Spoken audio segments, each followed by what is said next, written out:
Senior صحافی اور تجزیہ کار جاوید چودھری کے مطابق فواد چودھری ہماری سیاست کے ایک طلسماتی کردار ہے۔ یہ مختلف پارٹیوں سے ہوتے ہوئے آخر میں پاکستان تحریک انصاف میں آئے اور پھر یہاں ٹک گئے۔ عمران خان انہیں پسند بھی کرتے تھے اور ناپسند بھی۔ یہ کبھی خان صاحب کے انتہائی قریب ہو جاتے تھے اور کبھی دور۔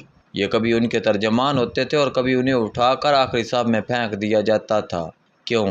اس کی دو بڑی وجوہات تھیں۔ یہ عمران خان کو ہمیشہ اعتدال کا راستہ اختیار کرنے کا مشورہ دیتے تھے۔ یہ انہیں اسٹیبلشمنٹ سے ٹکرانے سے بھی روکتے تھے۔ ان کا کہنا تھا اسٹیبلشمنٹ سیاستدانوں کی واٹرلو ہے۔ جو بھی غلطی سے اس میدان میں اتر گیا اس کی ہار لازم ہے اور وہ پھر زندہ سلامت واپس نہیں آیا۔ دوسرا، یہ واضح دار خاندانی شخص ہیں۔ یہ اپنی سیاسی مخالفوں سے بھی بنا کر رکھتے ہیں، جبکہ پی ٹی آئی نے دو فہرستیں بنا رکھی ہیں: ہمارے لوگ اور ہمارے مخالف لوگ۔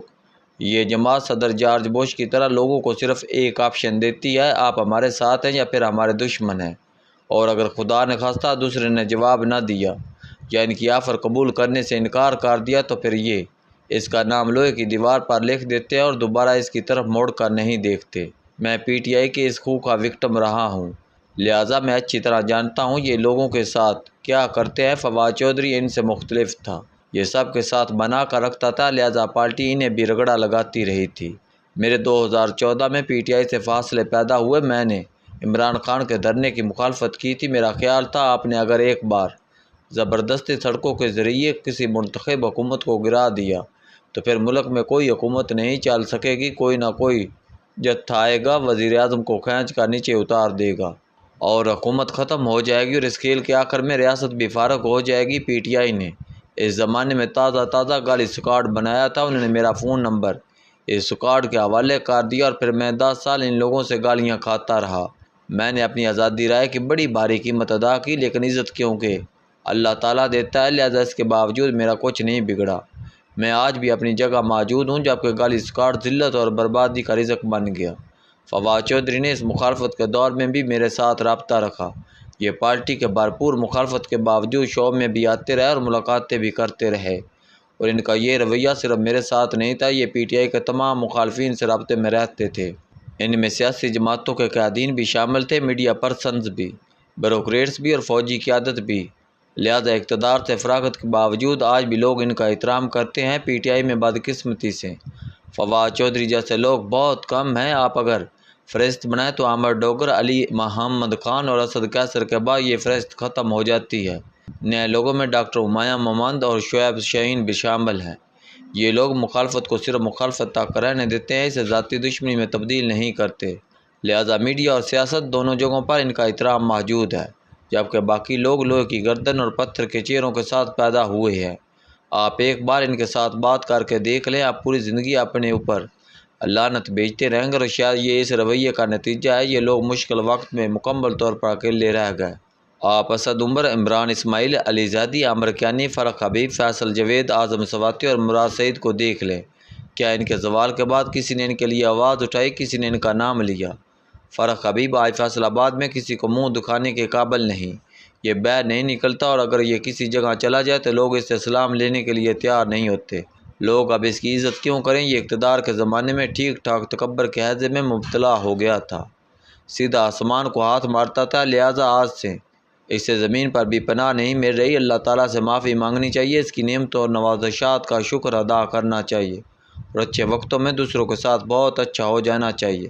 یہ عقل مندی بھی ہے اور بہترین حکمت عملی بھی، ورنہ وقت بدلتے دیر نہیں لگتی، اور جب وقت بدلتا ہے تو پھر انسان کا اپنا صاحب بھی اس کا ساتھ چھوڑ جاتا ہے اور انسان زندگی کے صحرا میں اکیلا رہ جاتا ہے۔ بڑا پرانا فارمولہ ہے، اگر اقتدار، شہرت اور دولت کے زمانے میں آپ کے دوستوں کی تعداد میں اضافہ نہیں ہو رہا تو پھر آپ جان لیں آپ اچھے انسان نہیں ہیں اور آپ کا انجام عبرتناک ہوگا۔ فواد چودھری ایک اچھے انسان ہے، اس نے اچھے وقت میں لوگوں کے ساتھ بنا کر رکھی، اس نے آسمان کی چادر کھینچنے کی حماقت نہیں کی، لہٰذا لوگ آج بھی اس کا احترام کرتے ہیں، اور میں بھی ان لوگوں میں شامل ہوں۔ یہ اس وقت نیب کی حراست میں تھے۔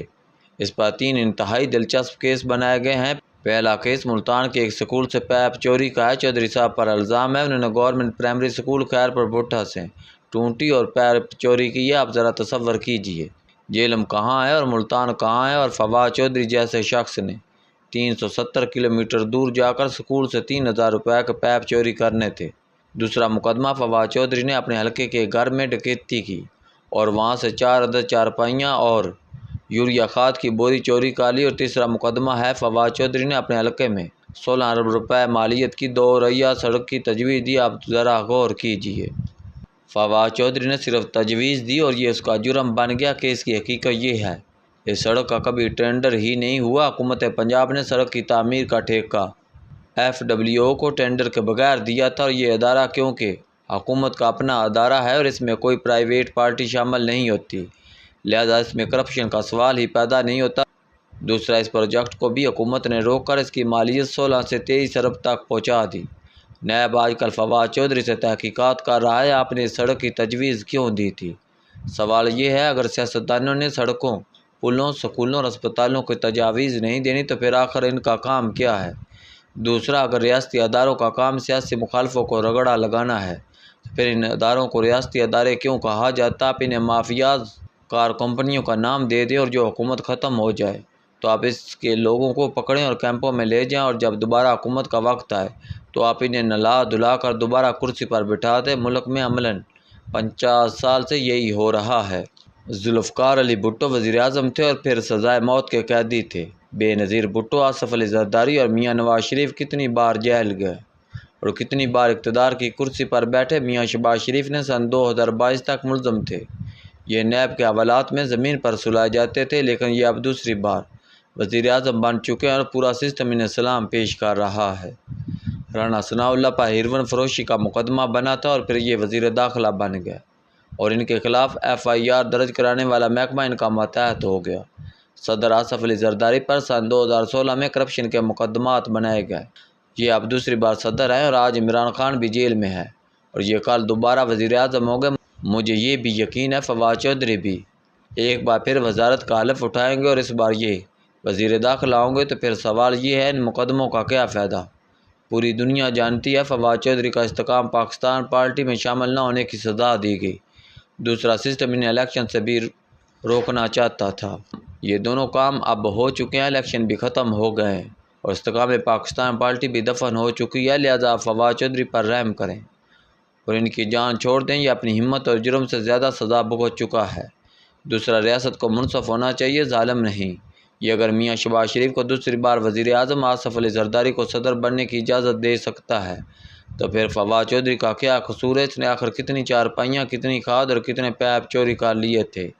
اسے بھی معاف کر دیں۔ آخری بات، عمران خان نے 8 فروری کے الیکشن میں ثابت کر دیا عوام اس کے ساتھ ہے۔ لوگ اسے وزیر اعظم اور PTI کو اقتدار میں دیکھنا چاہتے ہیں۔ ہم جتنی جلد یہ حقیقت بھی مان لیں گے، ملک کے لیے اتنا ہی اچھا ہوگا۔